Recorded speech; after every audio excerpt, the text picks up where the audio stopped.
ازيكم عاملين ايه؟ بفضل الله تعالى في ناس كتير قوي ما بتحبش اي جراب في شرب. جبنا لكم جراب ساده بفضل الله تعالى، جميل جدا زي ما انتم شايفين. جراب ساده لطيف قوي، وايه بقى مميز بحاجه حلوه قوي، في بوب سوكت. البوب سوكت هنا فيه مرايه، يعني وداعا اللي انت مثلا اي حد يطلع مرايه من البوك بتاعه من اي حاجه من الشنطه. لا، جبنا جراب ساده كله اندرويد. الناس بتوع عشاق الاندرويد، جراب ساده في مرايه تتلف معاك زي ما انت ما عايز.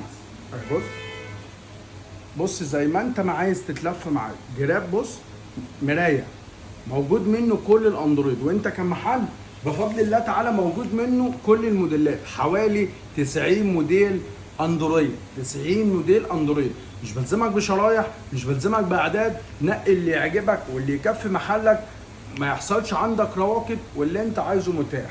سعره جميل جدا، العميل بتاعك هيتبسط، وانت كعميل كمان لو هتشتري قطعه تتبسط، وانت كمحل لو هتشتري كذا قطعه تتبسط. جراب زي ما انت ما شايف اهو، في بوب سوكت ساده جدا وجراب جميل قوي، وبفضل الله تعالى استيراد.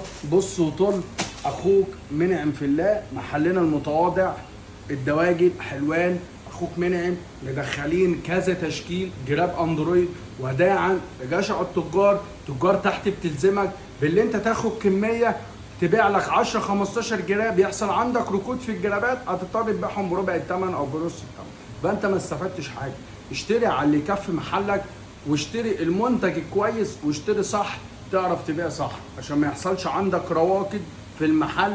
انا ما بلزمكش باعداد، ما بلزمكش بشرايح، خد اللي يكفي محلك، نفس الوقت بتاخد سعر جميل، وبتاخد ديزاين جديد السوق، وبتاخد حاجه العميل بيتبسط بيها.